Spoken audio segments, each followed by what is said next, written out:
Hello everybody, this is Hop2, the Hippity Hop, bringing you another StarCraft 2 commentary. And this commentary is actually going to go well with Day 9's Newbie Tuesdays that he just did yesterday. He did this series on ZvZ's, not a series, but he did this quick, 1 hour daily on ZvZ's, and just kind of this quick, short little tactic that he uses. And people have sent into him, and basically what it is you want to get a fast lair, as well as have nice building placement to basically guard off against any rushes while you tech up. So this is on the ladder, and I thought, what the hell, I'll give this build a shot. Just because in ZvZ's what I've been opting to do is getting a 15 expand, and that's actually, it's been pretty hard to defend, but I mean once I defend it, I end up pretty much owning my opponent in terms of economy. But for the time being, I'm going to put myself on busy. And okay, let's see here. So my opponent is scouting me here, and I'm getting a really early gas. As you can see, that was a 13 gas. And what I'm going to be opting to do is get the gas early because I'm going to need it for my Mutalisks that I'm going to be opting to rush for. StarCraft is gay. And my opponent NJ is that's my friend coming in here. My opponent NJ is going to be playing not playing. He is actually in the Platinum ladder, so he is a bit better than me as a player. So he actually does get the scouting done. And notice how I actually don't opt to get the gas just yet, which might have actually been a mistake. But for the time being, what's really important in this build is building placement.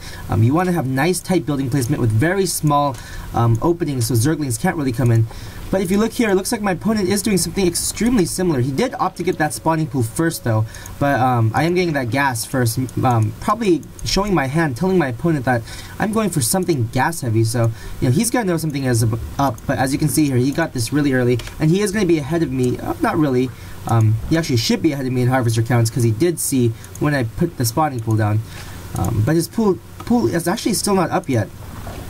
So I am just a little bit ahead of him in tech as well as drones. So wow, this actually worked out pretty nicely for me. But notice I'm not opting to get the speed for my Zerglings. And right now I'm just producing a Queen, an Overlord, and now I'm going to be producing a few more drones as well as put these guys on gas. And what I really need is a Roach Warren because my opponent is going to be opting to get a Roach Warren pretty soon, as well as his Queen. So yeah, our timings are pretty similar, as you can see. He's getting a few more Zerglings than I am, so I'm going to be a little bit ahead of him in income. But watch here, I really want to place my Roach Warren in a nice tight spot. My drone's AI kind of going crazy there.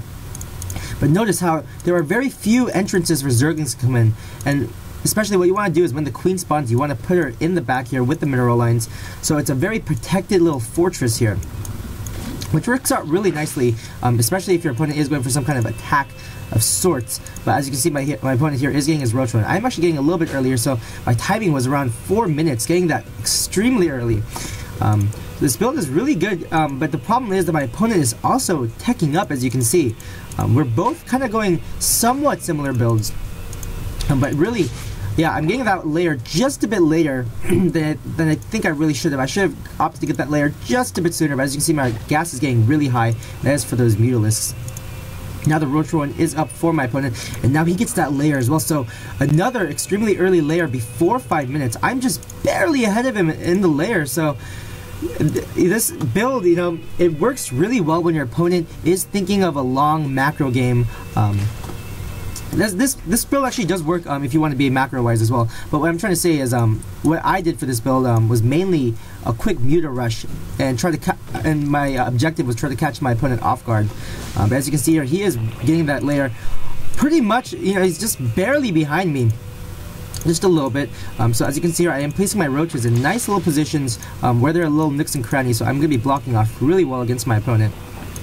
The problem with this is that my opponent is pretty much doing the exact same thing I am, except he is going for a more roach heavy build, while I am going to be trying to tech up the Mutalisks, and that there is that spire, again, blocking off the minerals. So that is one important thing. You want to block off every little entrance that you have and get a nice little blockade going, a nice wall. And pretty much turtle as a Zerg. And I am kind of moving my Overlords around to see where his units are. And so far from the looks of it, he doesn't really have too many roaches. But this is pretty much the crucial part in the game. It's coming up pretty soon, but there's one thing I didn't opt to do, and I didn't opt to scout my opponent's base. I mean, ZvZ, you really can't predict what your opponent is going to go, but early layer is something that is very unorthodox, especially in ZvZ. because a lot of people like to rush in the beginning. So we're both going quite unorthodox builds, and I'm just pretty much following what Day 9 advised his people to do. As you can see, the spire is up. I am starting to save up minerals as well to get just enough meteors, about 6 or 7 out, and as you can see, I do have quite a bit of gas saved up, as well as enough space for my meteors to come out, so I'm making sure I have more overlords than I should. And as you can see, he is going for the roach speed with this lair tech, as well as burrow. So going for something completely different than I am. So that burrow is actually going to be really helpful, and you'll see just in a second. Here it is, the scout, the very crucial scout that pretty much ruined the game for me. So he scouts as soon as the layer is up, and as you can see here, I do have about 6 meters on the way, and they're all rallied to this little location over here. And watch this reaction time, getting that Hydra Den and another queen as soon as he saw that. So my opponent was actually very good in seeing that. And I was actually very surprised that we both went for layers, so a little unfortunate there. I was hoping my opponent was still on hatchery, but unfortunately, this meteor attack actually seems like it's going to do a lot, because all he really has are roaches and 1 queen. So it looks like it's going to be pretty close. So my first attack is going to be going for that queen, just because it can attack here. But watch here, he spawns that queen, and look at that great burrow. I didn't even notice he burrowed. I actually thought I killed off his queens, so I was actually pretty happy at this point. But you know, I want to be focusing down that Hydra Den, because he is he's going to be able to counter me. But nice move from my opponent, counter-attacking right when I'm attacking as well. And this pretty much was an all-in attack, as you can see here. I don't really have anything except more mutas on the way. And as you see here, I am actually going to be able to pick this off, but he's going to be able to get a couple Hydralisks out, and I don't think he's rebuilding his Hydra Den. But he's building a lot of spore crawlers, and here's the problem here. There are more Hydras, as well as 2 queens still alive on the battlefield. My opponent is pretty much taking down my spire. He's going to be focusing it down. So this build, it's really good if your opponent does not really expect it, and you really have to deny that scout. I probably, you know, once I had my economy going, and, you know, scouted well with my overlords, I really should have just placed my roaches on the ramp here, and that would have been that. As you can see here, the Hydras are easily going to be able to take out meters, because Hydras DPS so fast, 12 damage per second, and they attack so fast. Their attack speed is really fast, not even 1 second, it's 0.83 seconds. So I do have a couple roaches as well as a meter out, but meters do not really kill roaches. They have so much health, and he is going to be burrowing. And this is where I do, in fact, GG. It's a good play by my opponent, and reaction time, putting it on the Hydra Den, as well as spore crawlers, and getting another queen as soon as he saw my spire. So that was extremely fast. My opponent was pretty good. But unfortunately, this rush didn't really work out for me. It'd probably work a little better if I did deny that scouting, as well as denied any overlords or overseers that did opt to go in.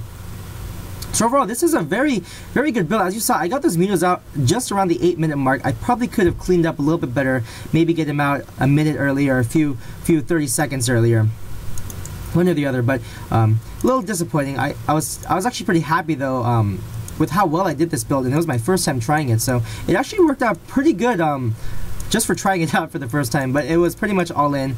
And maybe I'll try a different variant of it where I don't go all in, and maybe tech up and get another expansion or something. But yeah, guys, if you do watch Newbie Tuesdays by Day 9, you should definitely watch the ZvZ he just put up yesterday.